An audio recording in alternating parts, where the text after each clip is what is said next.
Hello friends, good afternoon. Welcome to easy notes for you online study channel. आप सबके अपने YouTube channel पे आप सभी का बहुत बहुत स्वागत है। फ्रेंड्स, आज लेके आई हैं फिर से आपके सामने PYQ revision UGC net paper 1। Start करने से पहले आप सबसे रिक्वेस्ट है, अगर अभी तक वीडियो को लाइक नहीं किया है तो लाइक कर लीजिए, सब्सक्राइब कर लीजिए चैनल को, क्योंकि यहाँ पर आप मिलती हैं आपको सबसे लेटेस्ट अपडेट, साथ ही मोस्ट इंपॉर्टेंट इन्फॉर्मेशन। तरन्नुम, अंकिता, संध्या, राधा, सुनंदनी। स्टार्ट करें। मीना, रुचि, रुखसाना, संगीता, लक्ष्मी, विभा, ख्याति, आरती, सत्यरंजन, राधा, नेहा, मोतशी। स्टार्ट करें। संदीप, सब आ जाओ। योगेश्वरी, सना, दीपिका, विपिन, स्तुति, पूजा, गुलन्यास, पूनम। स्टार्ट करते हैं बच्चे आज के क्वेश्चंस को। क्वेश्चन नंबर 1 आपके सामने। क्वेश्चन नंबर 1 आंसर करिए इस क्वेश्चन का। टाइम स्टार्ट हो रहा है अब। क्वेश्चन को पढ़ के आंसर करिए। शबाना, संध्या, अभिजीत, रंजीत, चंद्रिका, कांचू। क्वेश्चन नंबर 1 जल्दी से आंसर करिए, 30 सेकंड स्टार्ट हो रहे हैं। सुधा, गुड आफ्टरनून बेटा, जल्दी आंसर करो।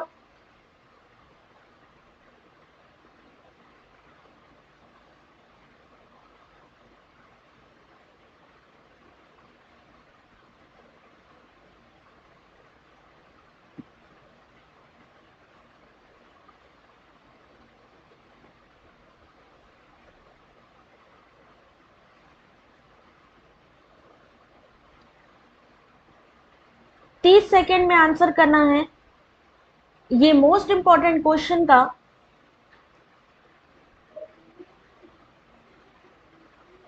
Wi-Fi has a shorter range than Bluetooth.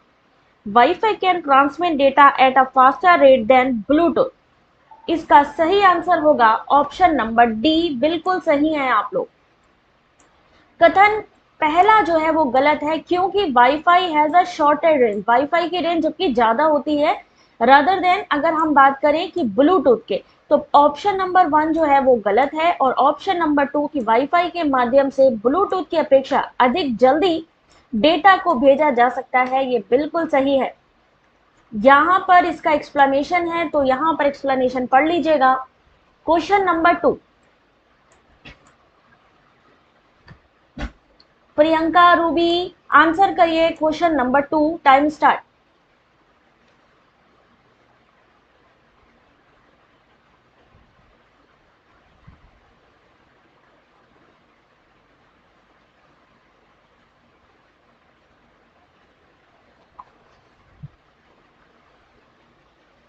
Kajal, answer करो क्वेश्चन नंबर 2।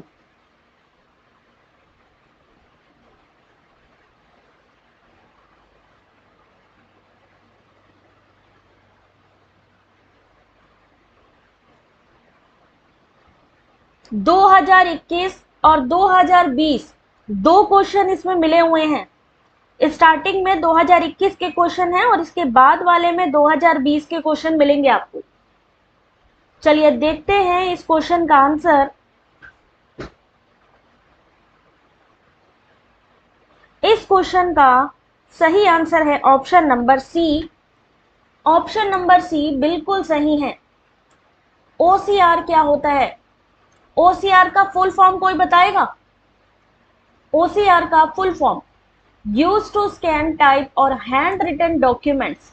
ओएमआर का फुल फॉर्म क्या होगा भाई? Use to mark multiple choice examination. Email क्या होती है? ऑप्शन नंबर 3 असमकालिक कम्युनिकेशन और इंस्टेंट मैसेज होता है सिंक्रोनाइज कम्युनिकेशन। ओसीआर और ओएमआर का full form. Good afternoon Nivi, Kanta, Shanti. Optical character recognition, very good. OMR का क्या होता है? ओसीआर का तो बता दिया। बिल्कुल बिल्कुल पूछा, मैं 100% बेटा बनाती हूँ, ठीक है। ओसीआर का फुल फॉर्म, ओएमआर का फुल फॉर्म, दोनों पूछा जा सकता है, साथ में पूछी जा सकती है इनके बीच की difference. Question number 3। Question number 3 आ गया आपके सामने, कॉन्सेंट्रेट करें। सतीश, गुड आफ्टरनून बेटा।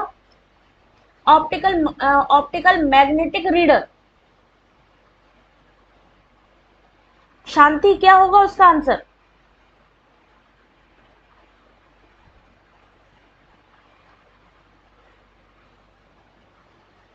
रुचि, गुड आफ्टरनून बेटा, आंसर करो। एग्जाम आने वाला है, टाइम बचा नहीं है, तो जल्दी जल्दी आंसर करना शुरू करो।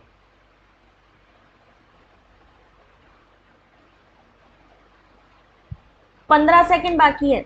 ऑप्टिकल मार्कअप रीडर, ओएमआर का सही आंसर बताइए क्या होगा?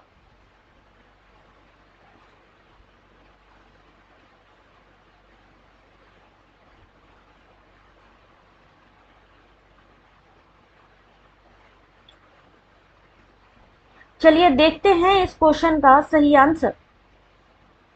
Option number B, Parul good afternoon बेटा, ऑप्शन नंबर इसका बी होगा, methyl chloride.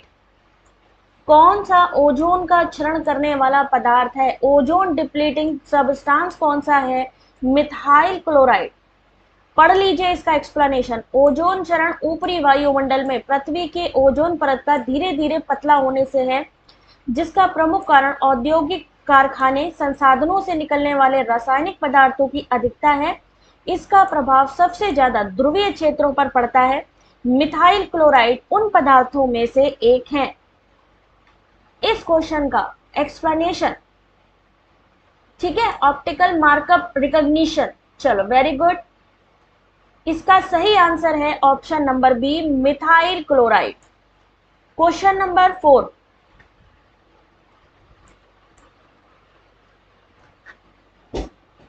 Optical mark recognition. सबके अलग अलग आंसर आ रहे हैं। चलिए आंसर करिए question number 4। Optical mark recognition, OMR का सब लोग ध्यान से पढ़ के मुझे आंसर बताना जरा।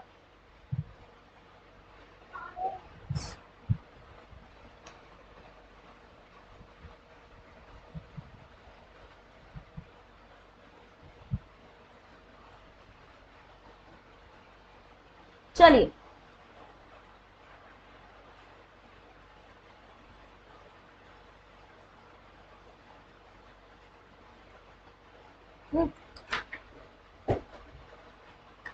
ओएमआर का full form optical mark recognition. Very good नीति, ठीक है। चलो इसका सही आंसर क्या होगा?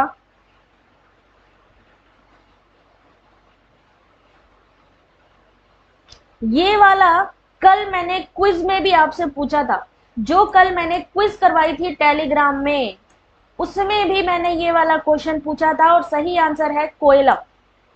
कौन सा ऊर्जा स्रोत और ऊर्जा का रूप नहीं है? विच ऑफ द फॉलोइंग, किस ऊर्जा का? सोलर पावर, सूर्य ऊर्जा का स्रोत नहीं है सोलर पावर। देखो इंग्लिश में यहां लिखा है, हिंदी में यहां लिखना भूल गए। एक्सप्लेनेशन पढ़िए। कोयला सौर ऊर्जा का रूप नहीं है, सूर्य सौर ऊर्जा का प्राथमिक स्रोत है। अक्षय ऊर्जा प्राकृतिक प्रक्रिया के तहत सौर, पवन, सागर, पन बिजली, बायोमास, भूतापीय संसाधनों और जैव ईंधन से और हाइड्रोजन से लगातार निहित होती है। क्वेश्चन नंबर 5, अरे यार इसका तो आंसर ही मैंने पहले कर दिया लग रहा है। 5 का पढ़ लो, मैंने पहले ही आंसर कर लिया है। निम्नलिखित में कौन सी प्राकृतिक आपदा उत्तरोत्तर बढ़ती है और उसमें अधिकाधिक लोग जान गंवाते हैं? कोई बात नहीं, बोनस पॉइंट है ये। सुधा एक बार वीडियो को बैक करके फिर से स्टार्ट करो। शिवानी, नीति, नवीन, आंसर करो।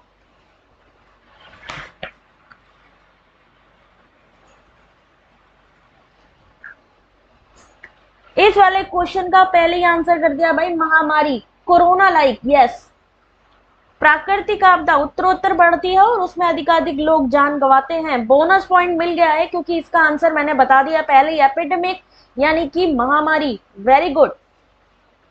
Optical mark recognition, very good. Question number 6, बीच बीच में बोनस पॉइंट भी मिल रहे हैं। यस, महामारी कोविड, पैनेडेमिक है बेटा, पैनेडेमिक है ये। क्वेश्चन नंबर 6,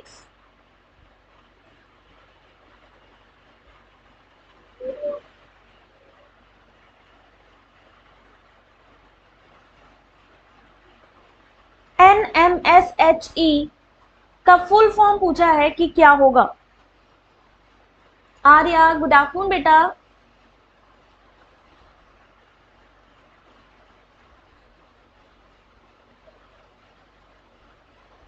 पर्यावरणीय कार्य योजना NMSHE निम्नलिखित में से किसका संक्षिप्ताक्षर है, यानी कि फुल फॉर्म इसका क्या है वो पूछा गया है। वेरी गुड पूनम, सपना, आंसर देखिए इसका क्या होगा। Option number B, national mission on sustaining Himalayan ecosystem. ये पूछा जा सकता है, तो बहुत ध्यान से इस क्वेश्चन को देखिएगा। क्वेश्चन नंबर 7, गुड आफ्टरनून शिखा। क्वेश्चन नंबर 7 आंसर करिए।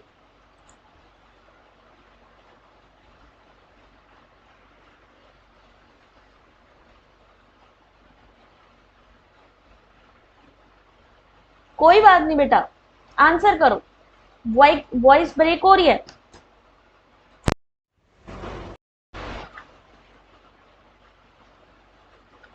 निम्नलिखित में से किन प्रदूषकों का प्रतिकूल प्रभाव मनुष्य के स्वास्थ्य और जलवायु परिवर्तन पर पड़ता है।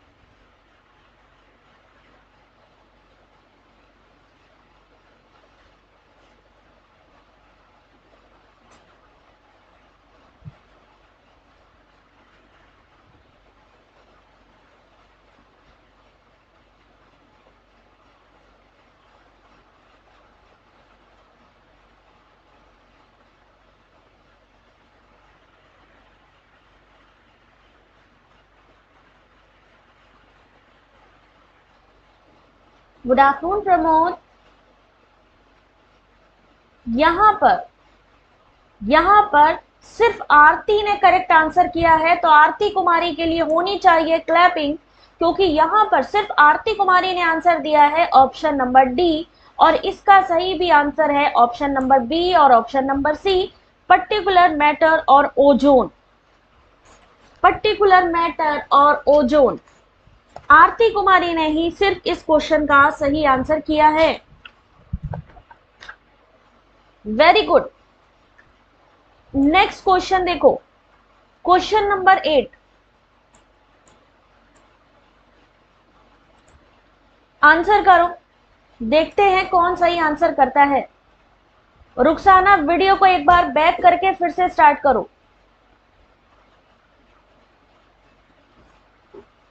नेक, NIEDA, NDRI और CDRI। वेरी गुड, आंसर करो।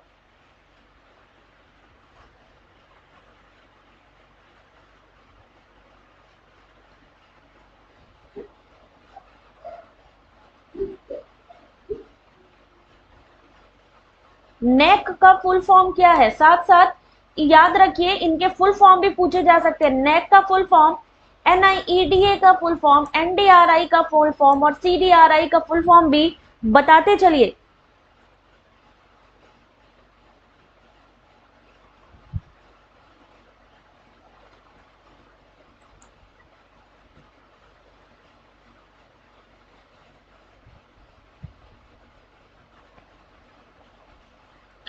ऑप्शन नंबर बी बिल्कुल सही है, लेकिन क्वेश्चन अभी भी वही है। क्यों? क्योंकि मैंने इन सब के फुल फॉर्म पूछे हैं, तो जल्दी से बताइए नेक क्या चीज है। नेक का कार्यालय कहां पे है? बेंगलोर में है। NIEDA का दिल्ली में है, NDRI का करनाल में है और CDRI का लखनऊ में है। जल्दी से इन सब के, NAAC national academic accreditation council, very good job. NIEDA, NDRI, CDRI, अपने अपने एंड्रॉइड पे चेक कर लो बेटा, आंसर बताओ, कोई बात नहीं, क्वेश्चन के आंसर अपने एंड्रॉइड में चेक करके ही बता दो।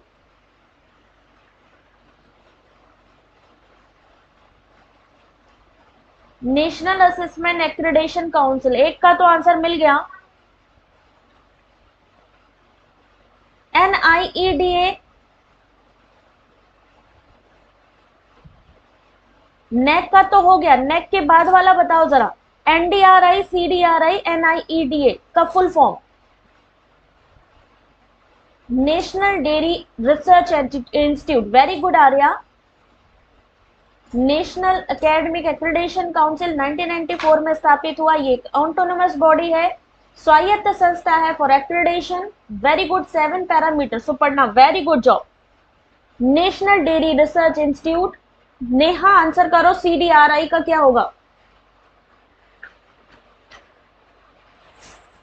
अब बचा है CDRI, NDRI हो गया है national dairy research institute, coalition for disaster infrastructure, coalition for disaster infrastructure, very good job. Diksha very good. Suparna क्या हो रहा है? क्वेश्चन नंबर 9 आंसर करिए।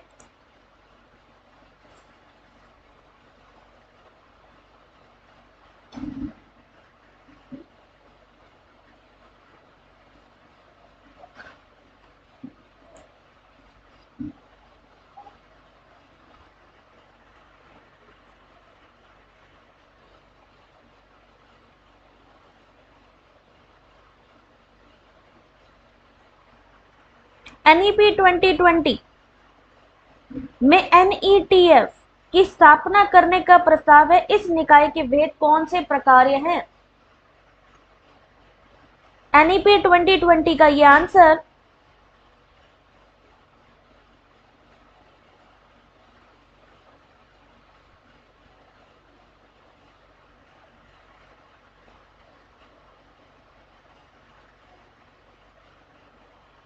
सबसे पहले तो आपको NETF का फुल फॉर्म पता होगा, तो बाकी की चीजें आराम से कर लोगी।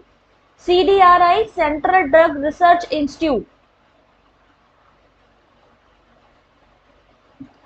अभी बेटा वीडियो को एक बार, जो वीडियो स्टार्ट हो चुका होता है उसमें देखिए वीडियो में इस तरीके से रेड लाइन आती है, उस रेड लाइन से थोड़ा सा वीडियो को बैक करके फिर से आगे आइए तो प्रॉपर आ जाएगा, प्रॉपर दिखेगा। थोड़ा सा बैक करके फिर से आगे आइए।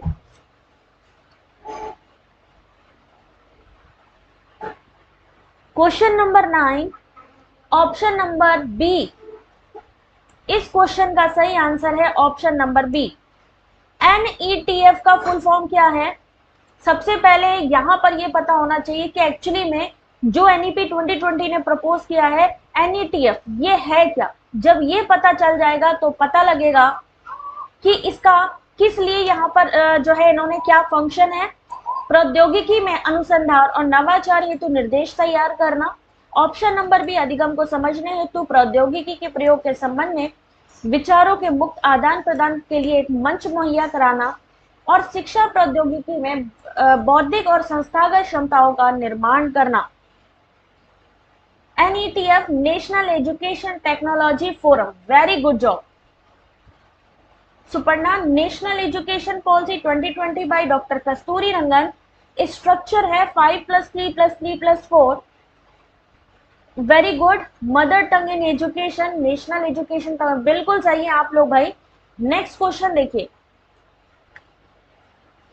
ये वाला कल मैंने आपके टेलीग्राम पे भी डाला था, आंसर करिए।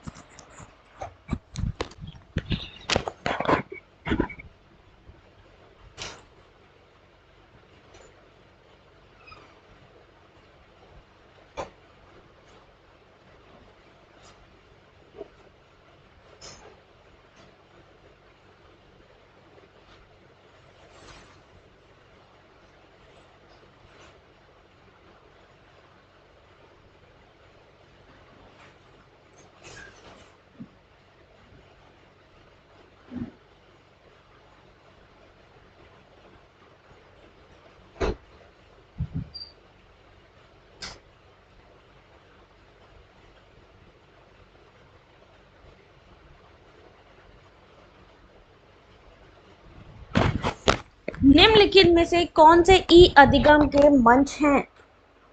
सही आंसर क्या होगा? E learning. पहला है स्वयं, दूसरा है स्वयं प्रभा और फिर है दीक्षा। स्वयं प्रभा में कितने चैनल हैं? सही आंसर क्या होगा? ए, सी और डी। Option number B. स्वयं प्रभा में कितने चैनल हैं? Good afternoon Zubair.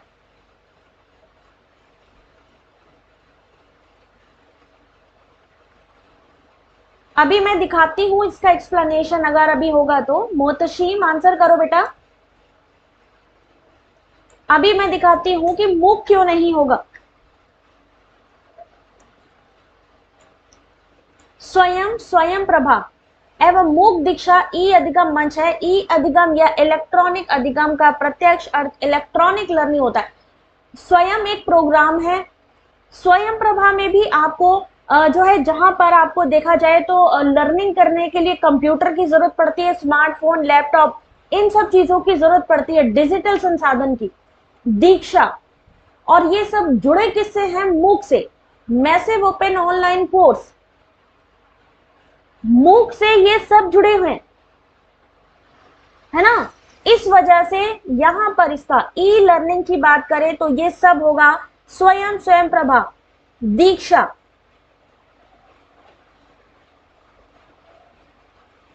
मूक क्या चीज होती है? Massive open online courses as free online courses available for anyone to enroll। ये मूक में ही तो आता है सब कुछ। स्वयं किससे लिंक करता है? मूक से करता है। स्वयं प्रभा भी करता है, दीक्षा भी। ये सारे मूक प्रोग्राम ही तो हैं। मूक एक प्लेटफॉर्म है जहां पर ये सारी की सारी चीजें होती हैं। इसका हेड मूक है ना। लेकिन मेन जो ऑपरेशन होता है वो किस किस के बीच होता है? स्वयं में होता है। स्वयं के कोर्सेज हैं, स्वयं प्रभा के कोर्सेज हैं, दीक्षा के कोर्सेज हैं, लेकिन पर्टिकुलर मूक के कोर्सेज नहीं है। मूक एक प्लेटफॉर्म है जो सबको जो है अपने कंटेंट प्रोवाइड करता है ना, जुड़ा हुआ है सबसे। Question number 11। संयुक्त राष्ट्र के सदस्य कहते नहीं है स्वयं एक मूक प्रोग्राम है। Question number 11। परख, performance assessment, knowledge for holistic development. Very good job Suparna.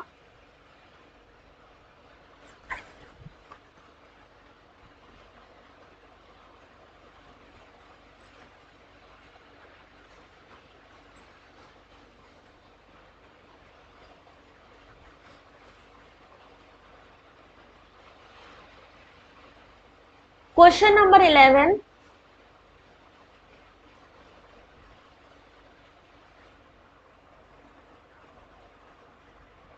और इसका सही आंसर होगा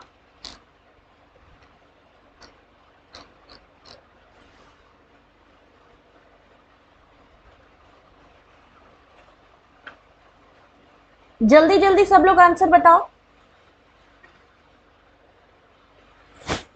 इसका सही आंसर होगा बेटा ऑप्शन नंबर बी, गुणवत्ता परक शिक्षा, यानी कि क्वालिटी एजुकेशन। 2015 में सतत विकास लक्ष्य लक्ष्य 4 एसडीजी गोल 4 से संबंधित कौन सा लक्ष्य अपनाया गया था? Quality education. अब जरा इसका एक्सप्लेनेशन पढ़िए।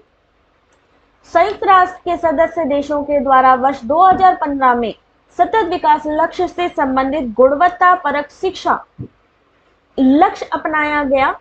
सितंबर 2015 में महासभा ने सतत विकास के लिए 2030 एजेंडा अपनाया, जिसमें 17 सतत विकास लक्ष्य, जिसमें कि जो सिद्धांत था किसी को पीछे नहीं छोड़ना के सिद्धांत का निर्माण करना है। नया एजेंडा सभी के लिए सतत विकास प्राप्त करने के लिए एक समग्र दृष्टिकोण पर जोर देता है। थैंक यू बेटा। चलो अब नेक्स्ट क्वेश्चन पे फोकस करो। क्वेश्चन नंबर, ओहो यहां तो आज आपकी आरसी भी आ गई है भाई, यहां तो आज आरसी भी है। तो क्वेश्चन नंबर 12 को थोड़ा ध्यान से पढ़िएगा।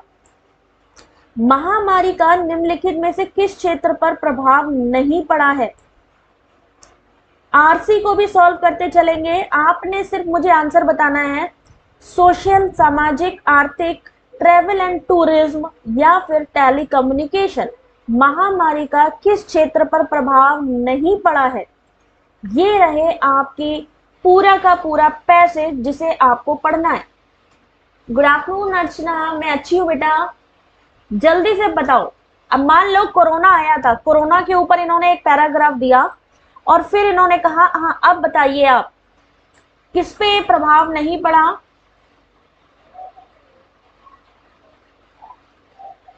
कौन सी लाइन में है इस क्वेश्चन का आंसर?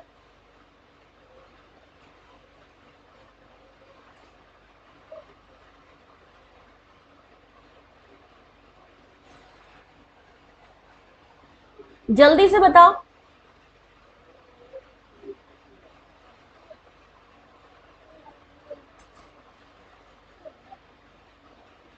देखो, सामाजिक आर्थिक संकट तो आया ही आया था। अगर हम बात करें, सामाजिक संकट भी था, आर्थिक संकट भी था, यात्रा पर्यटन का भी संकट था, लेकिन टेलीकम्युनिकेशन पे कोई इफेक्ट नहीं पड़ा। अगर इफेक्ट नहीं पड़ा किसी में, अगर हमसे पूछा जा रहा है, तो वो एक टेलीकम्युनिकेशन है।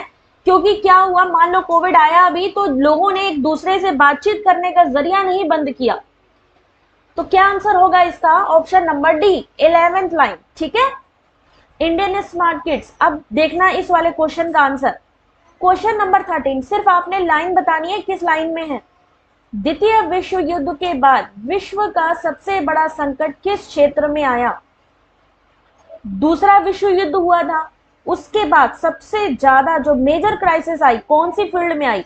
इंडस्ट्रियल, टेक्नोलॉजिकल, कम्युनिकेशन या हेल्थ?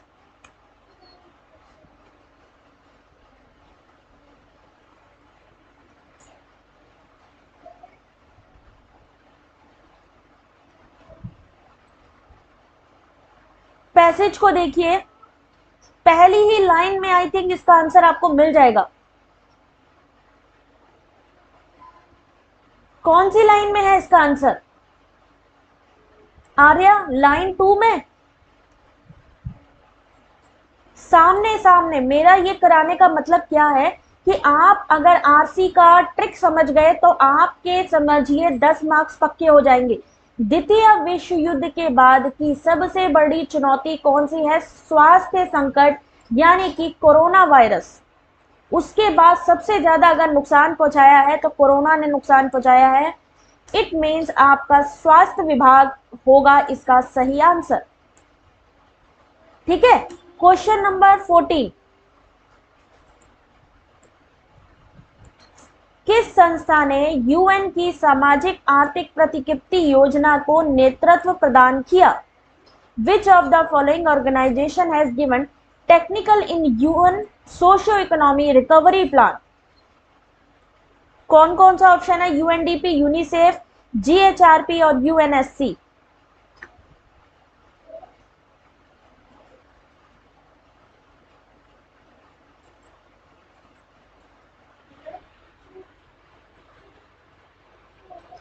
अब इसमें से देख के बताओ, सामाजिक आर्थिक यूएन सोशियो इकोनॉमिक रिकवरी, देखो कहां पे लिखा है यहां पे।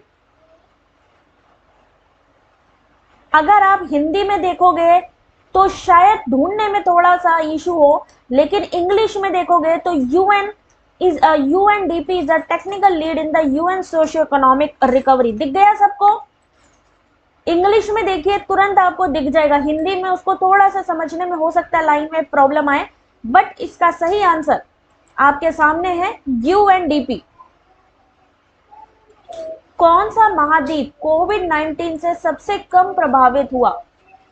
Which continent is least affected? सबसे कम कौन सा प्रभावित हुआ? एशिया, उत्तरी अमेरिका, ऑस्ट्रेलिया या अंटार्कटिका? सबसे कम जिस पे इफेक्ट पड़ा वो कौन था? कौन सी लाइन में है इसका आंसर?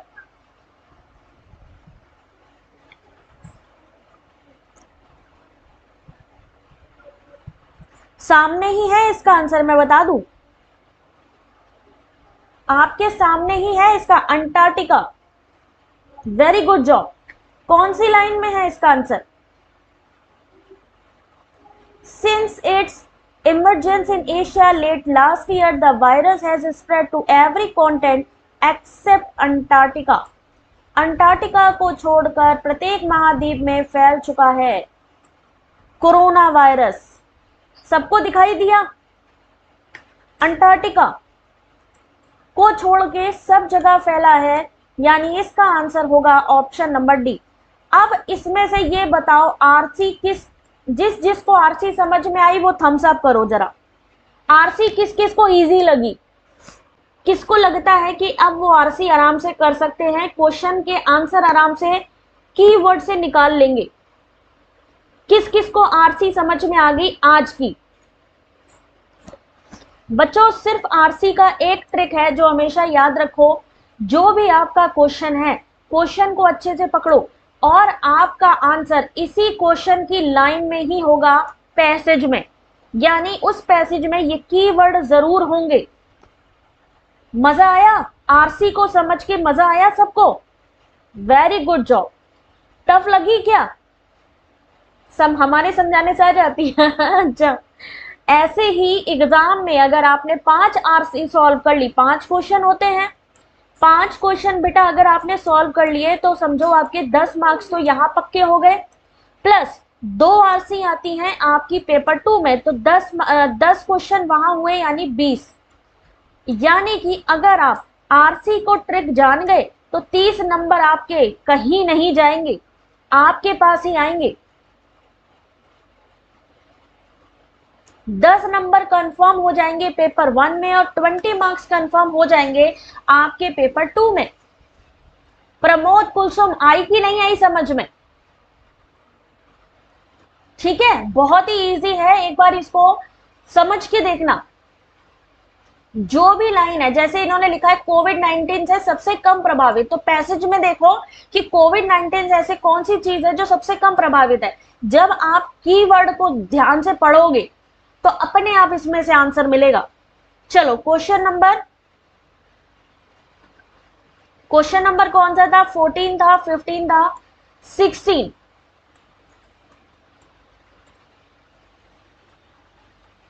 आंसर करो। आरती बेटा दोपहर में 2 बजे रहती है क्लास और रात को रहती है 9 बजे। Thank you Manorama.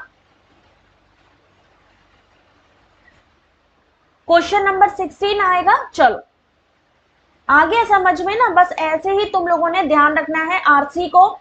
आपके सारे आरसी के क्वेश्चन आपके पैराग्राफ में है। अगर ये पूछ लिया जाए कि पैसेज में लेखक क्या कहना चाह रहा है, तो सबसे लास्ट लाइन में पढ़ लेना, पैराग्राफ की सबसे लास्ट लाइन में उसका आंसर मिल जाएगा। वेरी गुड बेटा, कॉन्फिडेंस 100% बढ़ना चाहिए। आगे अच्छे से, एक वस्तु की बिक्री पर 8%, 10% और 12% की 3 उत्तरवर्ती छूटों की वास्तविक छूट कितनी है? कांता अभी बेटा पेपर 2 में पढ़ा नहीं रही हूं, ठीक है, अभी पेपर 1 पे ही थोड़ा मेरा फोकस है, क्योंकि पिछली बार पेपर 1 में बहुत से बच्चों का गलत हुआ है, तो मैं चाह रही हूं कम से कम इस बार सबका अच्छा निकल जाए। चलो अब इस क्वेश्चन का आंसर देखो क्या होगा। क्या लिखा इन्होंने? एक वस्तु की बिक्री पर 8%, 10% और 12% की 3 उत्तरवर्ती छूट यानी कि सक्सेसिव डिस्काउंट दिया गया, तो वास्तविक छूट कितनी है? फॉर्मूला कौन सा लगेगा? ये a plus B minus A B upon 100। छूट कितनी दी गई है? 8%, 10% और 12%।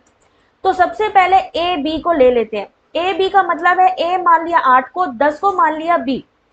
सेम फॉर्मूला लगेगा a plus B minus A into B upon 100। कितना आएगा? 17.2%, क्योंकि फॉर्मूला तो हमें ए बी का ही यूज करना है। अब हमने जो 17.2% निकला और 12% जो कि हमारा लास्ट का है उसको डालिया, सेम हमने फॉर्मूले पे डाला, तो कितना आंसर आ जाएगा? 27.136, यानी ऑप्शन नंबर 2। नीति सही क्या तुम्हारा? अभी ये वाला क्वेश्चन समझ में आया?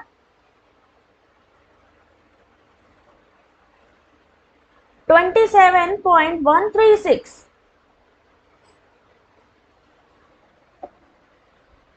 आरती का तुक्का सही हो गया भाई, वाह क्या बात है। चलो कोई बात नहीं।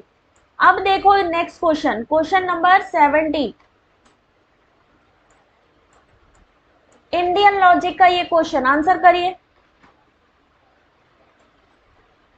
आप थोड़ा दिमाग खर्च करो अपना, थोड़ा सा दिमाग खर्च करना होगा आपको और इंडियन लॉजिक के क्वेश्चन को सॉल्व करना है। टाइम स्टार्ट कर रही हूं अब।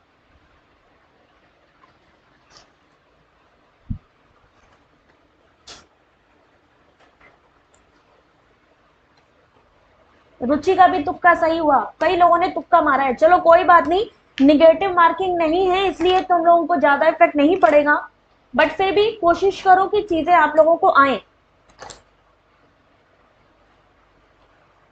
है ना। इसीलिए एक्सप्लेनेशन है कि पहले खुद करके देखो, फिर देखो कि हम कहाँ गलत है, क्योंकि ये हम लोग को कोई बताता नहीं है कि हम लोग गलती कहाँ कर रहे हैं। अगर वो गलती हम लोग को पता चल जाए तो भाई हम लोग कभी कोई गलती ना करें, है ना। फॉर्मूला बताया है, उसी फॉर्मूले से करना है। इंडियन लॉजिक का ये क्वेश्चन, भाई आंसर करिए जल्दी से। थैंक यू मनोरमा, आंसर करो बेटा इस क्वेश्चन का।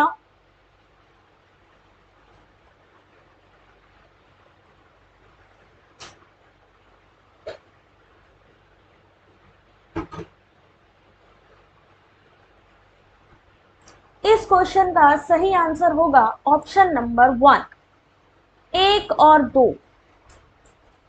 शास्त्रीय भारतीय तर्कशास्त्र के अनुसार अनुमान के लिए निम्नलिखित सी कौन सी दशाएं होनी आवश्यक है?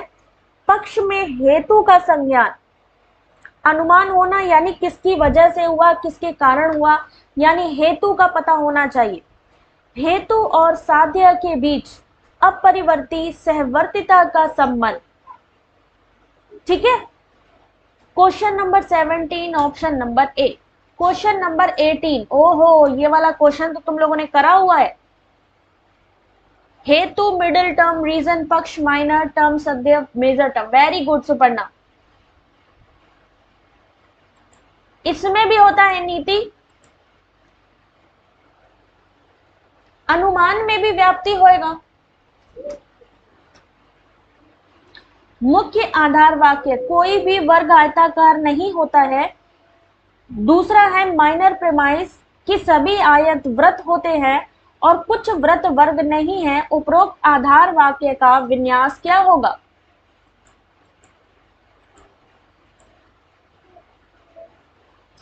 काले बादल आते हैं, मान लीजिए अनुमान लगा रहे हैं कि आग है तो धुआं है, अनुमान ही तो लगाया, तो अनुमान में व्याप्ति नहीं होगी क्या? अगर हम कहेंगे धुआं है तो आग है, धुआं है तो आग है, हमने अनुमान लगाया कि पहाड़ी पर धुआं है, इसका मतलब है कि आग है। हमने क्या लगाया? हमने अनुमान लगाया। तो अनुमान में क्या इन दोनों का संबंध व्याप्ति नहीं है? इन दोनों का संबंध व्याप्ति है, तो हमारा अनुमान में ये आएगा कि नहीं आएगा?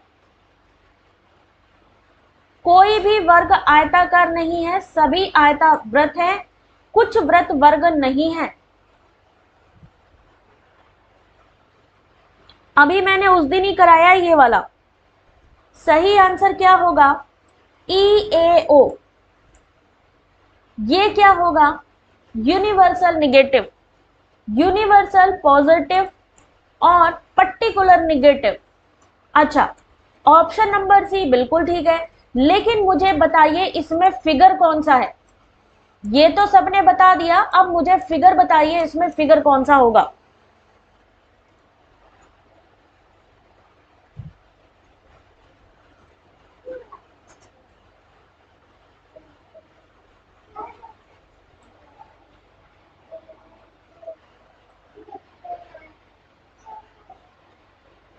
कौन सा होगा इसमें figure? No squares are rectangles, all rectangles are circle. इसमें मिडिल टर्म कौन सा है? हमारा रेक्टेंगल्स है, रेक्टेंगल जो कि दोनों में आ रहा है।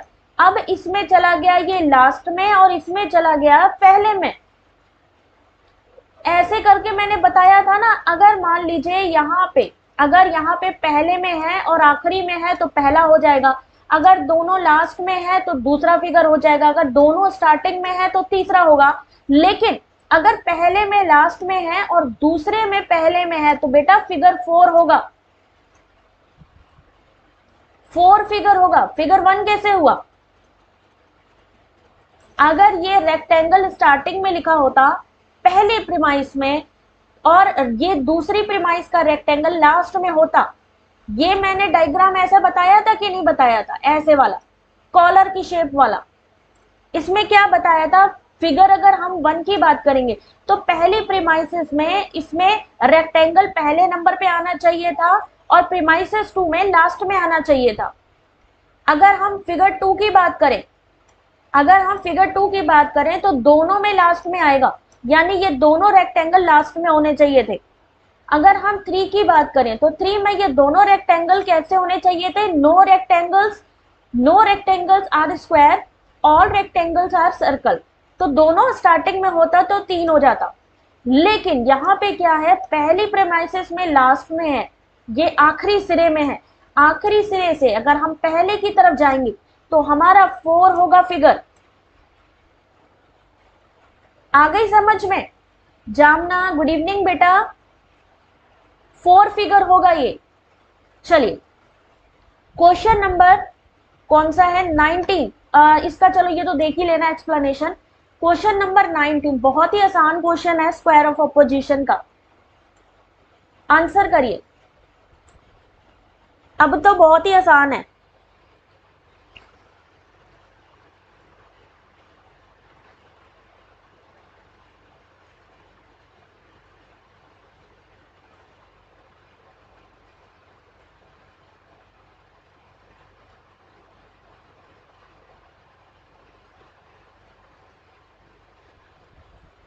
गुड इवनिंग राधा, बहुत ही आसान क्वेश्चन है। कुछ पशु हानिकारक नहीं है। पूजा, ये वाले क्वेश्चन आपका 2020 में आया है, ये मैं PYQ ही पढ़ा रही हूं बेटा। ये वाला क्वेश्चन आपका 2020 में भी आया है, 2021 में भी आया है। क्या बात कर रहे हो? पर्टिकुलर, कुछ पशु कुछ आ गया तो मतलब पर्टिकुलर नहीं है। सम नॉट, फ्यू नॉट किस में आ जाएगा? पर्टिकुलर नेगेटिव में आ जाएगा, यानी कि option number B. Question number 19 option number B. चलो संध्या, क्वेश्चन नंबर 20 आंसर करिए।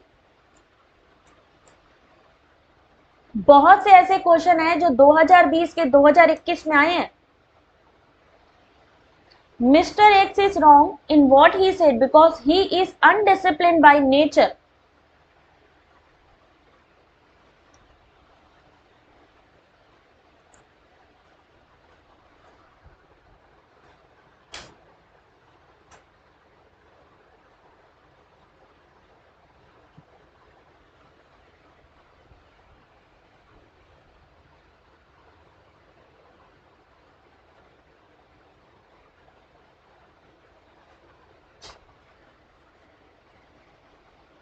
सत्यरंजन, तुम्हारी शिफ्ट में नहीं मिला?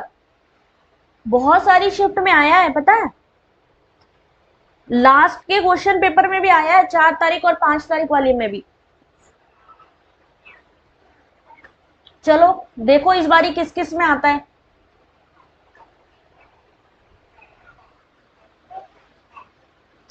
जहां पर उस व्यक्ति के स्वभाव से कोई चीज जानी जाए, ठीक है, उसकी नेचर को देखकर, उसकी डिसिप्लिन बाय नेचर, उसके बिहेव को देख करके उसके बारे में जज किया जाता है, तो वहां होता है एड होमिनम। एड होमिनम तर्क दोष तब होता है जब आप किसी व्यक्ति के तर्क पर ध्यान न देकर उसके व्यक्तित्व पर ध्यान देते हैं। यहां मिस्टर एक्स को अनुशासनहीनता के आधार पर गलत कहा गया, इसलिए एड होमिनम होगा। क्वेश्चन नंबर 21, ये कैसा क्वेश्चन है डीआई का? ये कैसा क्वेश्चन है डीआई? क्वेश्चन नंबर 20 है कि 21 है? आंसर करिए। 21।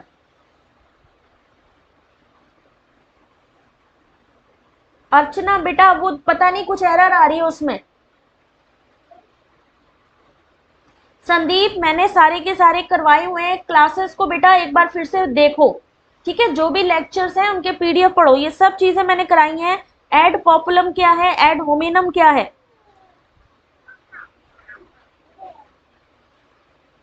ए सी डी को मिलाकर बेचे गए लैपटॉप की औसत संख्या। फिर से तुक्का, हद हो गई यार।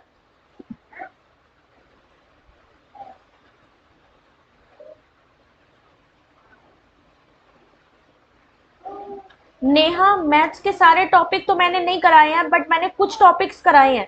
ठीक है, तो वो आपको प्रिपरेशन वाली क्लास में मिल जाएंगे, नहीं तो डेली बेसिस पे जो क्लासेस हो रही हैं इस समय उनको देखो, उसमें मैं कराऊंगी। इस क्वेश्चन का सही आंसर ए, सी और डी स्टोर को मिलाकर इन्होंने क्या कहा है कि मान लीजिए 5 स्टोर हैं जिसमें कि 2400 लैपटॉप रखे गए हैं। A B C D E के द्वारा लैपटॉप का प्रतिशत, जैसे कि 2400 में से अगर हम ए की बात करें तो ए का प्रतिशत है 15, तो हमने 2400 का 15% निकालना है। सी के बारे में पूछा है तो सी का 30% निकालना है। डी के बारे में पूछा है तो डी का 9% निकालना है। क्योंकि यहाँ पर डायरेक्ट भी कर सकते हो, जैसे कि 15, 30 और 9 को भी जोड़ सकते हो, जोड़ के सीधा सीधा 2400 का प्रतिशत निकाल सकते हो।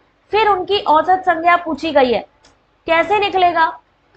कुल बेचे गए लैपटॉप 2400, जैसे कि आपको बताया ए का 360, सी का 720, डी का 216, टोटल कर लिया। या तो आप तीनों अलग अलग टोटल करो या फिर एक साथ इन प्रतिशत को लिख लो, क्योंकि लैपटॉप पता ही है कि 2400 है ना। उसके बाद तीन यहाँ पर स्टोरों के बारे में पूछा गया है, तो एवरेज निकालेंगे, 432 आंसर आएगा। सुपर्णा, वेरी गुड जॉब बेटा।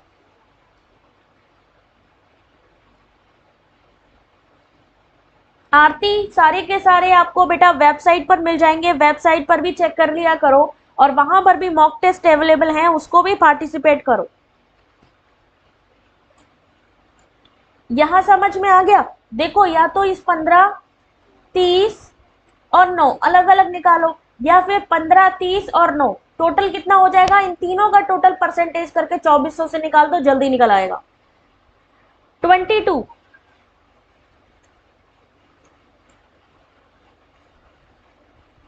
आंसर करिए 22। मान लो ये क्वेश्चन कुलसुम में आ गया, मीना में आ गया, संदीप में आ गया, ख्याति में आ गया, तो क्या आंसर आएगा?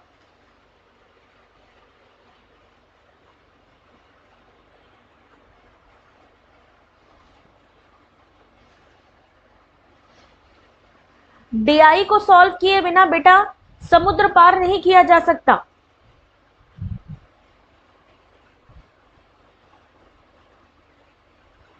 बताओ संदीप, ख्याति, कुलसुम, क्या आंसर होगा इसका?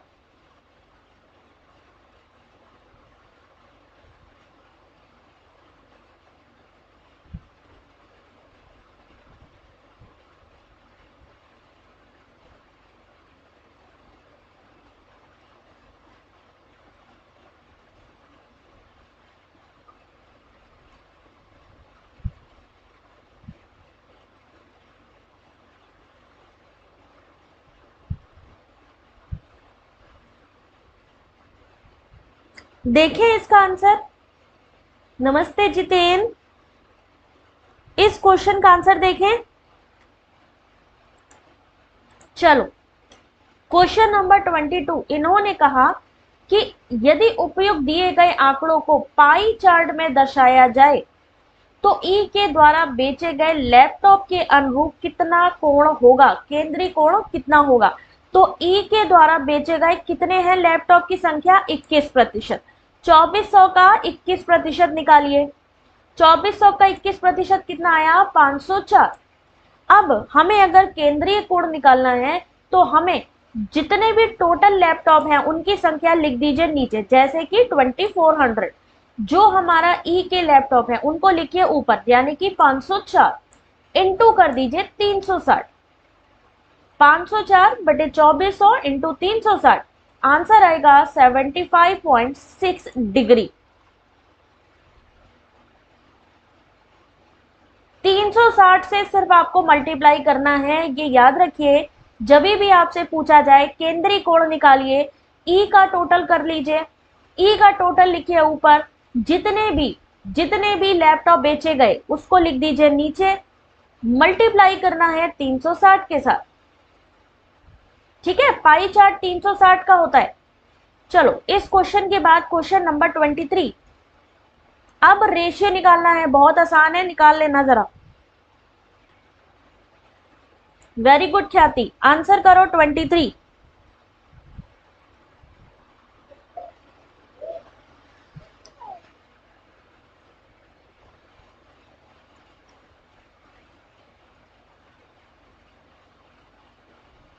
जितेंद्र एक काम करो बेटा, वीडियो चल रहा होगा, ऐसी स्क्रीन हो रही होगी ना आपकी, ऐसी स्क्रीन में इस तरीके वीडियो के नीचे एक रेड लाइन आ रही होगी, उससे अपने वीडियो को थोड़ा सा बैक करके फिर से आगे बढ़ाओगे तो प्रॉपर दिखने लगेगा। ये YouTube है, इसमें कुछ एरर आ रही है, जिसमें आप एक बार इसको बैक करके फिर से चलाओगे फिर सही चलने लगेगा। स्टोर ए के द्वारा बेचे गए लैपटॉप का स्टोर डी द्वारा बेचे गए लैपटॉप की तुलना में क्या अनुपात है? और जल्दी से वीडियो को लाइक कर दो जिन्होंने अभी तक वीडियो को लाइक नहीं किया, क्योंकि इसके बाद मैं इसका दिखाने वाली हूं आंसर एक्सप्लेनेशन के साथ। चलिए देखते हैं इसका सही answer, option number B Satyaranjan, very good बेटा। ए के द्वारा बेचे गए लैपटॉप की संख्या है 15%। यहां पर ऑलरेडी प्रतिशत में दे रखा है, इसलिए कुछ ज्यादा करना नहीं है। डी के द्वारा 9%, तो सही आंसर निकल आएगा 5:3 का अनुपात, option number B. Question number 24। Very good Shivani, answer करो।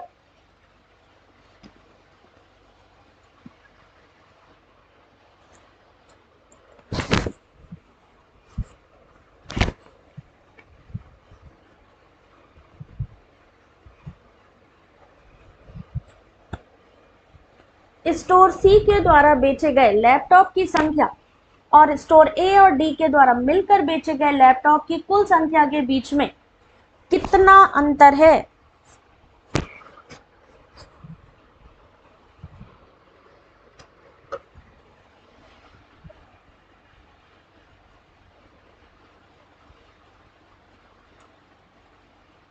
थैंक यू ख्याति,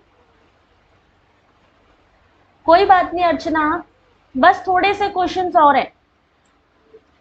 देखो इसका आंसर, ऑप्शन नंबर बी 144, सी के द्वारा 2400 का 30%, डी के द्वारा ए और डी के द्वारा, ए का परसेंट है 15%, डी का है 9%, दोनों को मिला दिया बना 576। अंतर निकालने के लिए 720 को माइनस किया 576, आंसर आया 144। 144 बिल्कुल सही आंसर है। Question number 25। इन क्वेश्चंस को अगर कर लोगे ना एग्जाम में अच्छी प्रैक्टिस हो जाएगी। आंसर करो 30 सेकेंड में।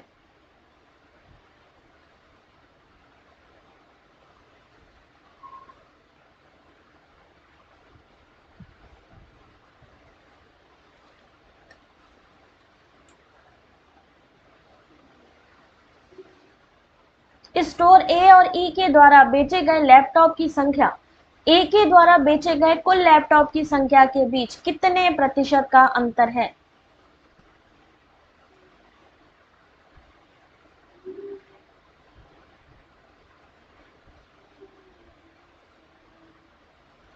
वेरी गुड अर्चना, डरने की जरूरत ही नहीं है, जो डराए उससे और ज्यादा फेस करो, डर खत्म हो जाएगा।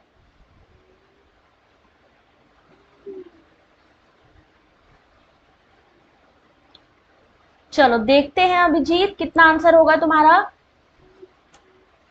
ऑप्शन नंबर बी 40%, कितना निकलेगा? 40%। ए और ई के द्वारा बेचे गए लैपटॉप की संख्या, ए के द्वारा बेचे गए, ए का कितना प्रतिशत है? 15, तो 15% निकालेंगे 2400 का 360, ई का निकालेंगे 504। इन दोनों के बीच के अंतर निकाल दिया। अंतर निकालने के बाद प्रतिशत का पूछा है इन्होंने, कितना प्रतिशत है, तो 144 जो आपका डिफरेंस है। नीचे कितना लिखना है, 360, यानी स्टोर ए का लिखना है नीचे, इंटू 100 निकलेगा 40%। ऑप्शन नंबर बी बिल्कुल सही है। क्वेश्चन नंबर 26,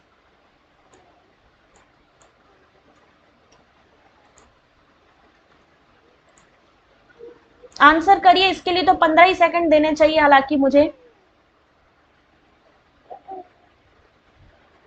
बस समझ में आ जाएगा क्या थी, तो आराम से प्रैक्टिस भी बन जाएगी।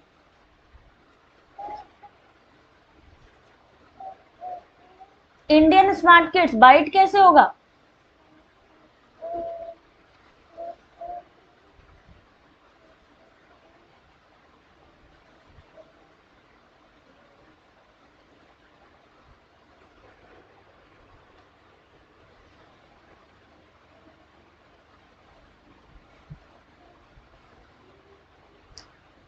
जल्दी आंसर करो सब लोग।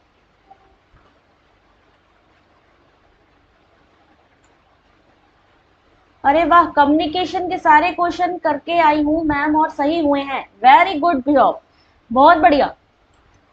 सही आंसर है बेटा बाइनरी, दो संख्या कंप्यूटर में 0 और 1। क्वेश्चन नंबर 27, 27 है ना? हाँ। सैटेलाइट संचार किसके माध्यम से कार्य करता है? 15 सेकंड देंगे इसके लिए, सिर्फ 15 सेकंड।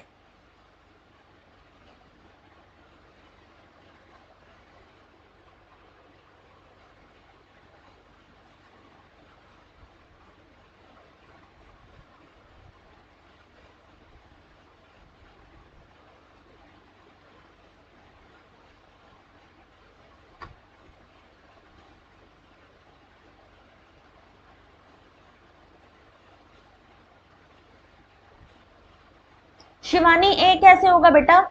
रुचि ए नहीं होगा। उत्तम, ख्याति ए क्यों होगा? सुरेन का सही है बेटा, सही आंसर है option number D, transponder. Satellite संचार किसके माध्यम से काम करता है? Option number D, transponder. उपग्रह मूल रूप से एक आत्मनिहित संप्रेषण प्रणाली है। ये रेडियो तरंगों का प्रयोग करके सिग्नल भेजता है और ट्रांसपोंडर के उपयोग के साथ सिग्नल को प्राप्त करता है, जो एक एकीकृत रिसीवर है और रेडियो सिग्नल का ट्रांसमिट करता है। ठीक है। क्वेश्चन नंबर 28, अरे वाह, ये तो बहुत बढ़िया क्वेश्चन आ गया। 28, ये तो तुम लोग को बताया भी था मैंने उस दिन। बाइनरी क्वेश्चन, दशमलव संख्या डेसिमल से आपको बाइनरी में कन्वर्ट करना है। Following is the binary equivalent of the decimal number. Decimal to binary करना है बेटा। क्या बताया था इसका आंसर?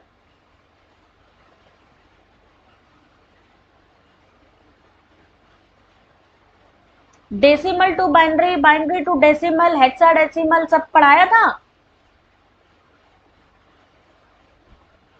नीति आंसर करो जल्दी।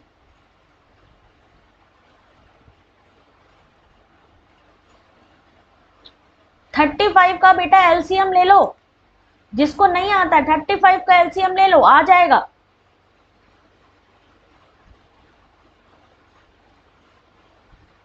हेक्सा की बेस कितनी होती है? 16 होती है। चलो देखते हैं इसका आंसर। ऑप्शन नंबर सी होगा। कैसे?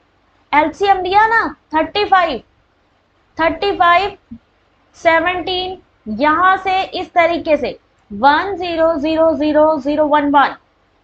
ऑप्शन नंबर सी,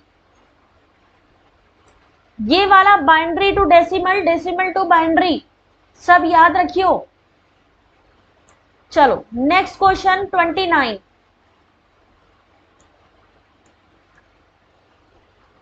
15 सेकेंड क्वेश्चन के लिए मिलेंगे, सिर्फ 15 सेकेंड। हाँ आर्या, एक शॉर्ट ट्रिक भी है, वो भी मैंने बताई थी। कुछ लोगों ने आई थिंक शॉर्ट ट्रिक से भी किया होगा। आईटी अधिनियम 2000 में साइबर आतंकवाद के लिए दंड का प्रावधान किस धारा में किया है? दो ट्रिक बताई थी, एक शॉर्ट ट्रिक बताई थी और एक एलसीएम वाली ट्रिक बताई थी।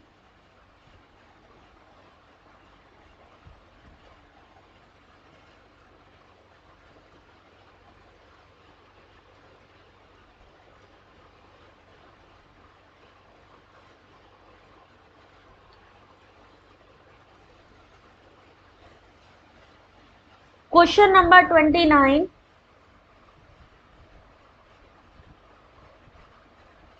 इसका सही आंसर है, हाँ बहुत ही इजी ट्रिक है। रंजीत हेलो बेटा, देखो जिसको जिसमें भी अच्छा लगता है कि हाँ भाई कंफर्टेबली हम सॉल्व कर पा रहे हैं वो ट्रिक इस्तेमाल करो। यहां इसका सही आंसर है 66F।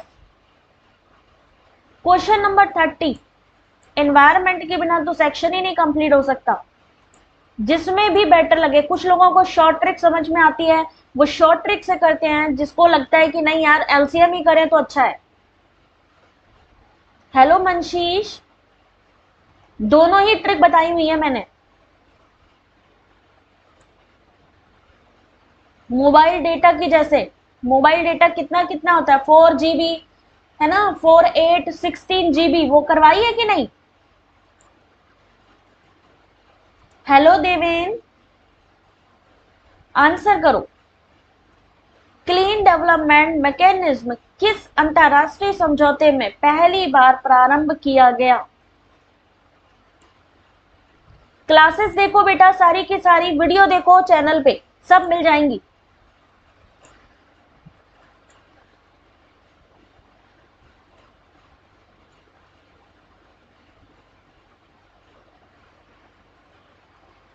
और इस क्वेश्चन का सही आंसर है option number B, Kyoto protocol.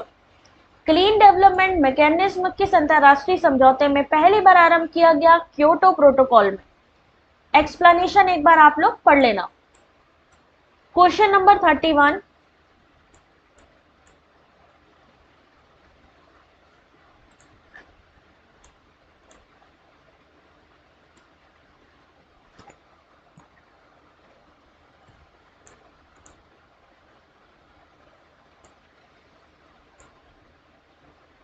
हाँ शिवानी तुम्हारा सही है बेटा।